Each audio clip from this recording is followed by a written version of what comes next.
au développement du pays. À travers l'attraction de potentiels investisseurs étrangers, le président Denis Sassou Nguesso a lancé le départ du tout premier vol international inaugurant ce module. Je pense que tout le monde est unanime pour dire que l'objectif qui était poursuivi ici est atteint. Et vous avez suivi les discours. Je parlais tout à l'heure avec le président Ouad qui me disait que si Dakar est à 1,2 million passagers l'an, Brazzaville est 1,1 million et quelques. Vous voyez qu'on se rapproche même de Dakar. On ne peut qu'être satisfait du travail qui a été fait ces derniers temps. Évidemment, un vol affrété par la jeune et ambitieuse compagnie nationale, Equatorial Congo Airlines, a tout juste 2 ans d'existence et Caire ouvre les portes du Moyen-Orient à une Afrique dynamique et entreprenante. C'est une réaction franchement d'émotion et de plaisir, de fierté d'avoir pu réaliser ça. C'est-à-dire connecter Brazzaville à Dubaï en vol direct. On y est, on a souhaité le faire depuis longtemps, on y a travaillé très dur et maintenant c'est possible de le faire. Donc c'est une grande journée pour nous. On est honoré que le président de la République soit venu à l'aéroport, soit venu dans notre avion pour nous encourager et constater l'effort qui a été fait. Il faut dire que la Benjamine des compagnies aériennes africaines a su tisser sa toile au Congo, notamment en innovant sur une destination inédite comme Olombo, en plus de Brazzaville et Pointe-Noire. Par ailleurs, Eker a très vite entrepris de reprendre ses droits auprès de la diaspora congolaise en proposant des vols internationaux à destination de Paris, Douala ou encore Cotonou, avec un souci de confort, d'accessibilité et surtout d'authenticité.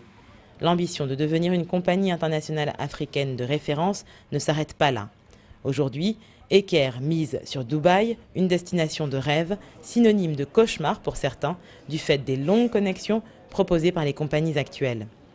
Dubaï étant une destination commerciale, il était tout à fait logique pour la compagnie Eker de commencer par Paris, pour lequel on a des liens historiques, et aujourd'hui Dubaï pour des raisons commerciales.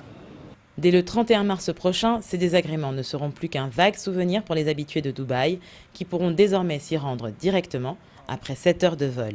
Telle est la promesse d'Eker. C'est un grand projet d'ensemble qui va non seulement avec les destinations à desservir, mais en plus avec la flotte qui va être mise en place, parce que l'objectif du Congo, c'est d'avoir une grande compagnie internationale, et Eker a été mise en place pour cela. Assurément, aux manettes de l'avion se trouve Marcel Ngoma, un commandant de bord congolais qui surfe sur les nuages à bord d'un impeccable Boeing B757. Installé au Qatar depuis 11 ans, le commandant Marcel Ngoma était tout indiqué pour inaugurer cette ligne desservant le carrefour entre l'Afrique et ses nombreux partenaires asiatiques et orientaux. Avec une fréquence de 3 vols par semaine et une capacité de transport de 148 passagers, dont 16 en classe affaires, la ligne Brazzaville-Dubaï est un véritable levier pour toutes les opportunités d'affaires entre les pays voisins du Congo, l'Asie et l'Orient. On a inauguré le 2e module de l'aéroport de Mayamaya. L'objectif pour la République du Congo, c'est de faire de Mayamaya un hub, une plaque tournante pour la sous-région Afrique centrale, donc, dont le futur Brazzaville devrait pouvoir jouer ce rôle, peut-être pas au même niveau, mais sur le plan fonctionnel, jouer le rôle de hub au niveau de l'Afrique centrale, pourquoi pas de la sous-région Afrique du centre et de l'ouest. Brazzaville se voit déjà en nouveau hub africain, à l'instar d'Addis Abeba, Nairobi ou encore Rabat. Sa modernisation ne doit pas occulter le développement dans les secteurs cruciaux de l'accès aux commodités de base comme l'eau, l'électricité courante et systématique, afin de profiter à chaque Congolais et avancer durablement vers l'émergence.